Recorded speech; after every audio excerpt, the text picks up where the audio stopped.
दोस्तों, कई बार हम ये बात करते हैं कि किसान वास्तव में अन्नदाता होते हैं। अन्नदाता केवल शब्दों की उपमा है, ऐसी बात नहीं है। वास्तविक रूप से अगर देखें तो हर प्राणी के जीवन को संचालित करने के लिए भोजन चाहिए होता है। और कौन सी ऐसी फैक्ट्री है जो भोजन पैदा कर दे? केवल एक ही फैक्ट्री है भोजन पैदा करने की, वो है हमारी धरती माता और हमारे पौधे। जब हमारी धरती माता और हमारी पौधे की बात हो तो हम उस समय पर धरती पुत्र को कैसे नजरअंदाज कर सकते हैं? आज मैं doctor Amit Tripathi, CEO Cytolife Agritech private limited Mumbai, हमारे साथ डॉक्टर संतोष मिश्रा हमारे regional head, doctor Shashank Singh जो एसएनएफ फ्रांस की कंपनी है उसके इंडिया हेड हैं, वो हैं।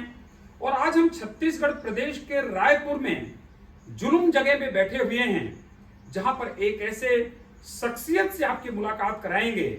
मैं बहुत प्रभावित हुआ आज आदरणीय जतिन भाई चावड़ा जी से, जो 250 एकड़ के फार्मर हैं। और जब मुझे ये पता चला कि इनका एक स्टेटमेंट मुझे प्रभावित कर दिया कि हम नहीं चाहते कि हमारा उत्पादन भी 24 क्विंटल हो, हमारा उत्पादन 22 क्विंटल होगा, हमको संतुष्टि है। लेकिन 22 क्विंटल में अगर हम जो लोग हमारे उत्पाद को खा रहे हैं, जो हमारे सब्जियां फल फसल खा रहे हैं, उनके सेहत पे नुकसानदायक असर नहीं हो, उनके सेहत को वास्तव में सेहतमंद बनाए। आदरणीय जितेंद्र भाई चावड़ा जी, आपको बहुत बहुत नमस्कार, बड़ा स्वागत। मुझे ये बात कई बार समझ में नहीं आती कि किसान एक अंधी रेस पे लगे हुए हैं कि अगर आपने 24 क्विंटल किया तो हमको 26 क्विंटल करना है, हमको 28 क्विंटल करना है, 30 क्विंटल करना है। पर किस कीमत पर? क्या हम लोगों की स्वास्थ्य के साथ खिलवाड़ करके हम ये उत्पादन बढ़ा रहे हैं? और ये जो उत्पाद है ये कहीं ना कहीं जाकर के हम सब लोगों के परिवार को भी घूम फिर करके नुकसान पहुंचाता है।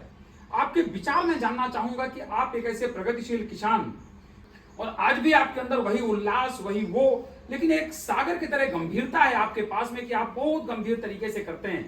खरपतवार प्रबंधन हो, केमिकल पेस्टिसाइड, केमिकल फर्टिलाइजर का उपयोग हो, बायोलॉजिकल की तरफ आपका विचार हो, और साथ में जो एक्सेस केमिकल लोग डाल रहे हैं, डबल डोज, ट्रिपल डोज, इनके बारे में थोड़ा जरा विचार आपके मैं समझना चाह रहा हूं। और आपको इस फोरम के माध्यम से मैं चाहता हूं कि साइटोलाइफ के बैनर तले हजारों लोग, लाखों लोग इस चीज को समझ पाए। तो ये है कि जो दवाइयाँ बनाती है उन कंपनियों को ब्रॉड स्पेक्ट्रम दवाइयों पे फोकस करना चाहिए जी।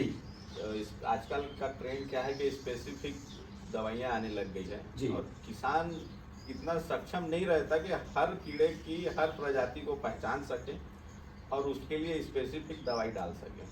कई बार जाने अनजाने कीड़ा कुछ रहता है, दवाई कुछ और डल जाती है, परिणाम अच्छे नहीं मिलते हैं, तो किसान को दोबारा तिबारा छिड़काव करने पड़ते हैं। जो दोबारा तिबारा छिड़काव से जो पौधे की स्वास्थ्य में जो असर डलता है और उसकी वजह से उसके फल में जो गंभीर परिणाम आ जाते हैं, वो खाने वाले को नुकसान पहुंचता है।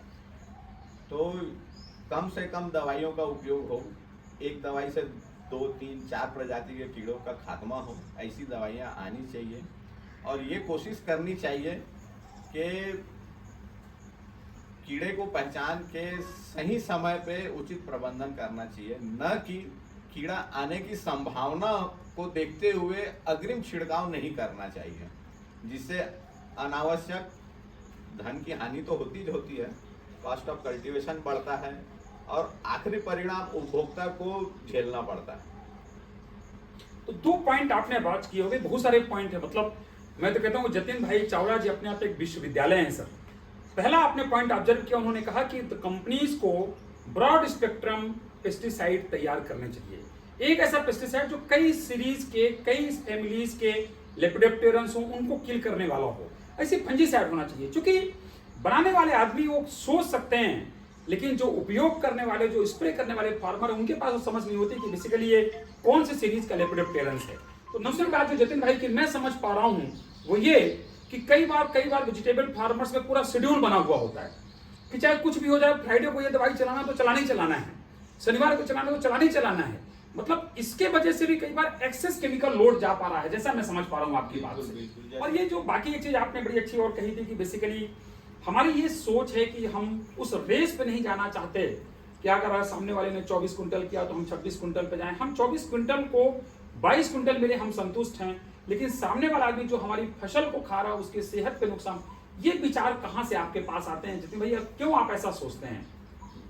नहीं, समय समय पे कई उदाहरण सुनने मिलते हैं, देखने मिलते हैं। जैसे कि एक छोटा सा उदाहरण देना चाहूँगा कि वो पंजाब से कैंसर स्पेशल ट्रेन चलती है। मतलब वहाँ की अगल बगल रहने वालों ने गेहूँ चावल के रूप में खाद और दवाइयाँ ही खाई है, जिसका परिणाम उन्होंने के सामने है वो। तो ये चीज़ें आगे और मत बढ़े, अभी भी समय है कि अपन इस पे कुछ कर सकते हैं। मुझे लगता है कि तो नमन करने वाली बात है जतिन भाई के लिए, इतनी अच्छी सोच। इसीलिए लोग वास्तव में, हम लोग जैसे लोग मानते हैं कि they are kind of God, वो इस तरीके के लोग हैं जिनके अंदर इस तरीके के विचार आते हैं। एक और बड़ी अच्छी बात जतिन भाई ने कही कि बेसिकली बायोलॉजिकल्स की तरफ आपका झुकाव है। मतलब इसका मतलब ये नहीं कि जतिन भाई केमिकल बिल्कुल यूज नहीं करते, ऐसा नहीं है, लेकिन जब एकदम इमरजेंसी होती है वहां पर उपयोग भी करते हैं। लेकिन बेसिक तरीके से शुरू से जैसे बायोलॉजिकल की तरफ अगर सपोर्ट मिलता है उधर आप जाना पसंद करते हैं, राइट। साइटोलाइफ के कई प्रोडक्ट जतिन भाई ने हमारे उपयोग किए, बैक्टीफॉज उपयोग किए, माइयोकार्बन उपयोग किए, साइटोपुष्पक उपयोग किए, साइटोलाइजर उपयोग किए, और बहुत पसंद करते हैं जतिन भाई। और आज भी हम प्लाट पे भी जाएंगे, वहां पर भी हम जा करके देखेंगे, और मुझे भी बड़ा ये चीज को लेकर के बड़ी अच्छी अनुभूति होती है। कहीं ना कहीं एक वेवलेंथ मैच होती है कि मनुष्य जो खाता है वही बनता है, और जो बोता है वही खाता है, पर क्या बोना है ये कोई और तय नहीं करता, खाने वाला व्यक्ति नहीं तय करता, ये तय करने वाले लोग जतिन भाई चावड़ा जैसे प्रगतिशील किसान ही होते हैं। बहुत बहुत धन्यवाद जतिन भाई। और मुझे लगता है कि आपके जैसे लोग इस तरीके की आवाज को लेकर के आगे बढ़ें, और मुझे तो पूरा मतलब मैं तो बहुत पैशनेट हूँ, because I love agriculture, I live with agriculture. मैं तो इस मिशन को लेकर के आगे बढ़ूंगा, और हमारे साथ एसएनएफ जैसी फ्रांस की कंपनी और भी कई ऐसे बड़े अच्छे ग्रुप्स हैं जो इस विषय पे हमारे साथ मिलकर के soil health, water health, plant health, और ये अब तीनों हेल्थ अच्छे होंगे तो सबसे बढ़िया इंपॉर्टेंट हेल्थ होगा ह्यूमन हेल्थ। इसके लिए साइटोलाइफ कटिबद्ध है। थैंक यू सो मच, बहुत बहुत